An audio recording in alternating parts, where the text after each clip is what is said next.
Shalom saudara-saudara yang dikasihi oleh Tuhan.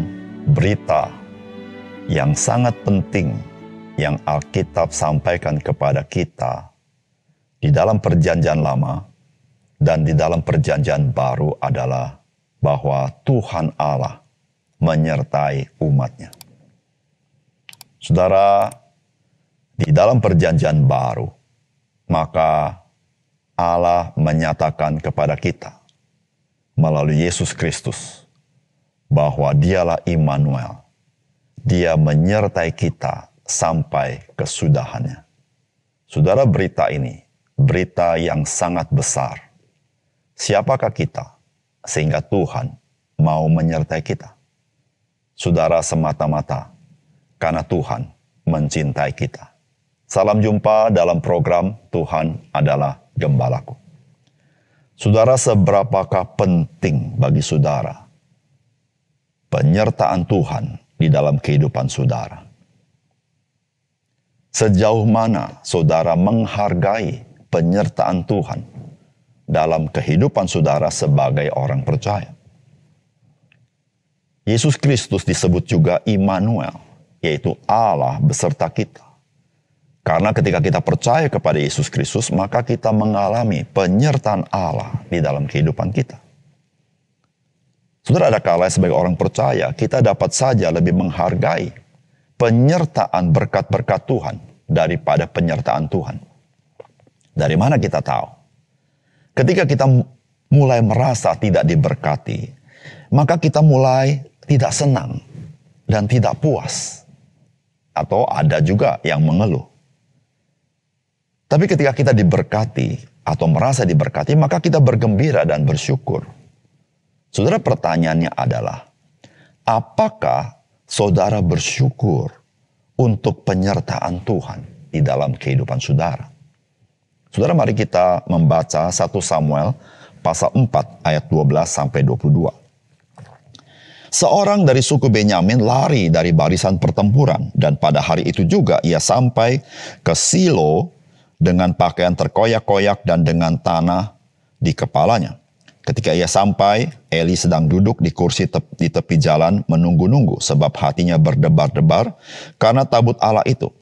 Ketika orang itu masuk ke kota dan menceritakan kabar itu, berteriaklah seluruh kota itu. Ketika Eli mendengar bunyi teriakan itu, bertanyalah ia, keributan apakah itu? Lalu bersegeralah orang itu mendapatkan Eli dan memberitahukannya kepadanya. Eli sudah 98 tahun umurnya dan matanya sudah bular, sehingga ia tidak dapat melihat lagi. Kata orang itu kepada Eli, aku datang dari medan pertempuran. Baru hari ini aku melarikan diri dari medan pertempuran, kata Eli. Bagaimana keadaannya, anakku? Jawab pembawa kabar itu, orang Israel melarikan diri dari hadapan orang Filistin. Kekalahan yang besar telah diderita oleh rakyat. Lagi pula kedua anakmu, Hofni dan Pinehas, telah tewas, dan tabut Allah sudah dirampas. Ketika disebutnya tabut Allah itu, jatuhlah Eli telentang dari kursi di sebelah pintu gerbang. Batang lehernya patah dan ia mati, sebab telah tua dan gemuk orangnya. 40 tahun lamanya ia memerintah sebagai hakim atas orang Israel. Adapun menantunya, perempuan, istri Pinehas, sudah hamil tua. Ketika didengarnya kabar itu bahwa tabut Allah telah dirampas dan mertuanya laki-laki serta suaminya telah mati, duduklah ia berlutut lalu bersalin sebab ia kedatangan sakit beranak. Ketika ia hampir mati, berkatalah perempuan-perempuan yang berdiri dekatnya, janganlah takut sebab engkau telah melahirkan seorang anak laki-laki. Tetapi ia tidak menjawab dan tidak memperhatikannya. Ia menamai anak itu Ikabod. Katanya, telah lenyap kemuliaan dari Israel, karena tabut Allah sudah dirampas, dan karena mertuanya dan suaminya. Katanya, telah lenyap kemuliaan dari Israel, sebab tabut Allah telah dirampas. Saudara yang dikasihi oleh Tuhan, Imam Eli sangat khawatir dengan tabut Allah yang dibawa ke medan perang. Oleh karena itu, ketika bangsa Israel berperang dengan orang Filistin, Imam Eli terus menunggu-nunggu bagaimana hasil akhir peperangan itu. Sebetulnya yang ditunggu adalah kabar tentang tabut Allah. Saudara, betul saja, bangsa Israel kalah dan tabut Allah dirampas oleh orang-orang Filistin. Bersamaan dengan dibunuhnya kedua anak daripada Imam Eli, yaitu Hofni dan Pinehas. Saudara, apakah pesan firman Tuhan bagi kita dari kisah ini? Yang pertama, saudara, kehidupan yang tidak menghormati Tuhan tidak akan mengalami penyertaan Tuhan. Saudara, firman Tuhan berkata, jawab pembawa kabar itu, orang Israel melarikan diri dari hadapan orang Filistin, kekalahan yang besar telah diderita oleh rakyat.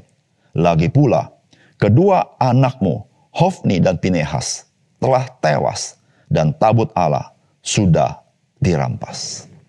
Saudara, tabut Allah dirampas menggambarkan kondisi dari bangsa Israel yang telah ditinggalkan oleh Tuhan karena mereka tidak menghormati Tuhan. Saudara, di dalam 1 Samuel pasal 2 ayat 30, demikianlah firman Tuhan. Sebab itu demikianlah firman Tuhan Allah Israel, sesungguhnya aku telah berjanji, keluargamu dan kaummu akan hidup di hadapanku selamanya, tetapi sekarang demikian firman Tuhan, jauhlah hal itu daripadaku. Sebab siapa yang menghormati aku akan kuhormati, tetapi siapa yang menghina aku akan dipandang rendah.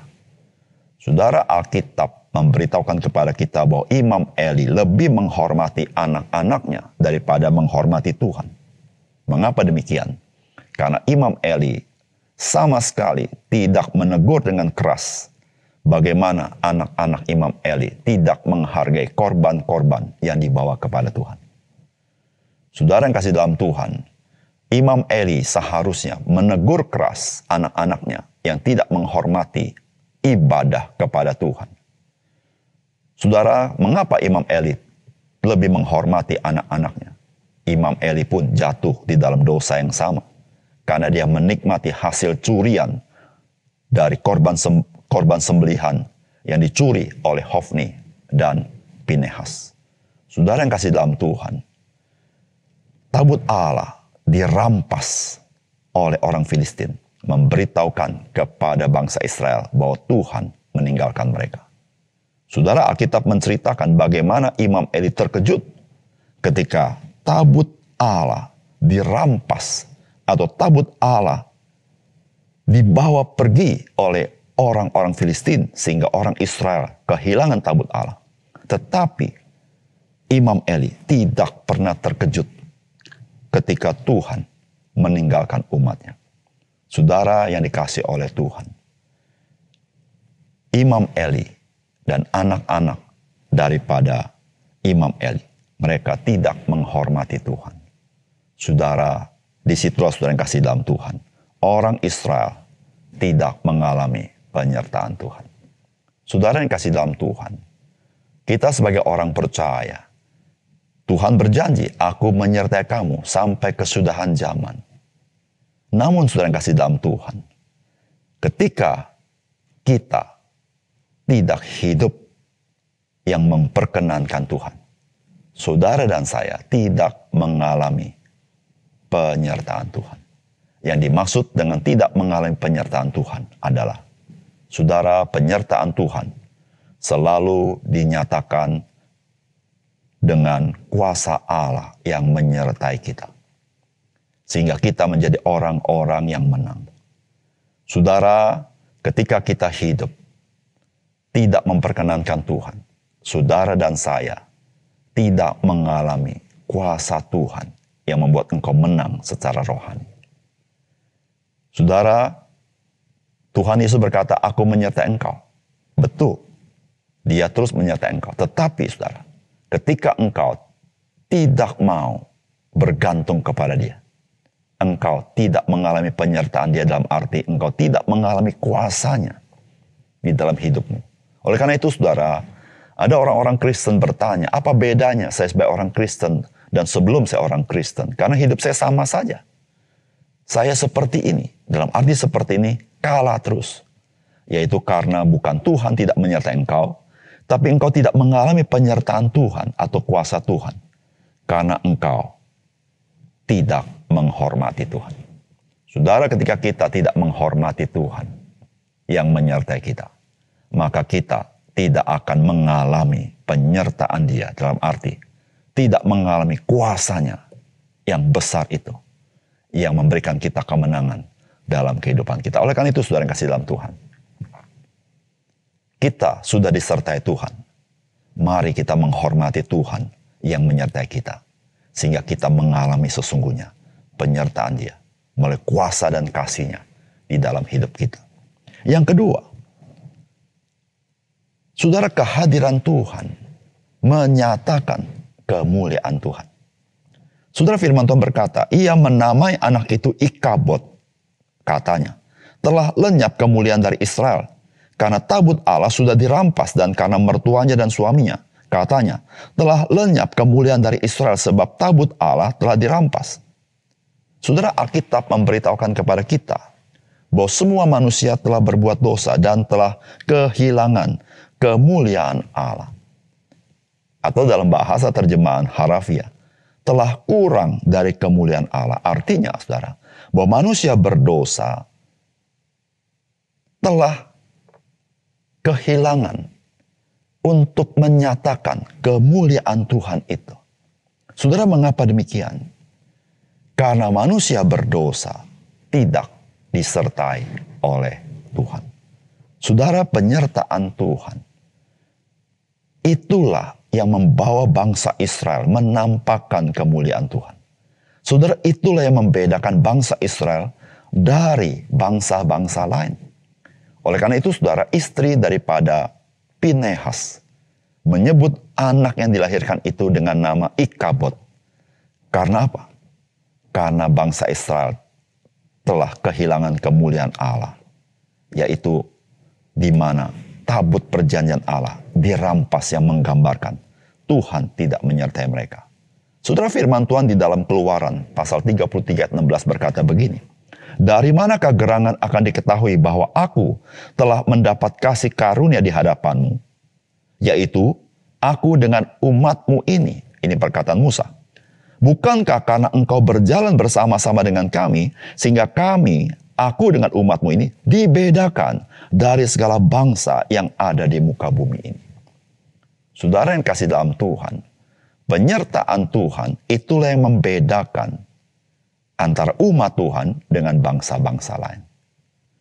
Saudara, penyertaan Tuhan itu menyatakan kemuliaan Tuhan kepada bangsa-bangsa lain. Saudara, inilah pesan penting bagi kita sebagai orang percaya.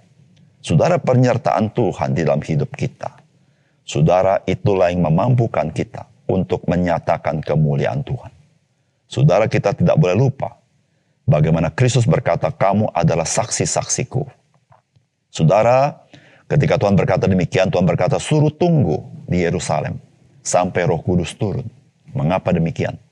Saudara, untuk menjadi saksi Tuhan, bukan sekedar saya bisa berbuat baik, tidak. Tetapi untuk menjadi saksi Tuhan, engkau perlu Roh Kudus yang menyertai engkau. Karena menjadi saksi Tuhan artinya, engkau menyatakan kemuliaan Tuhan di dalam hidupmu. Di mana orang melihat kemuliaan Tuhan di dalam hidupmu. Yaitu ada kuasa Allah dalam hidup kita. Dan ada kasih Allah dalam hidup kita. Disitulah saudara-saudara, maka firman Tuhan berkata, kerajaan Allah bukan berbicara soal makanan, tetapi berbicara tentang sukacita, kebenaran di dalam Roh Kudus. Saudara yang kasih dalam Tuhan, betapa penting penyertaan Tuhan di dalam hidup orang percaya. Sehingga orang percaya selalu hidup berkemenangan. Dan betapa penting penyertaan Tuhan dalam hidup orang percaya. Karena dengan penyertaan Tuhan, orang percaya boleh menyatakan kemuliaan Tuhan. Disitulah saudara-saudara, orang-orang percaya boleh menjadi saksi Kristus di tengah dunia ini.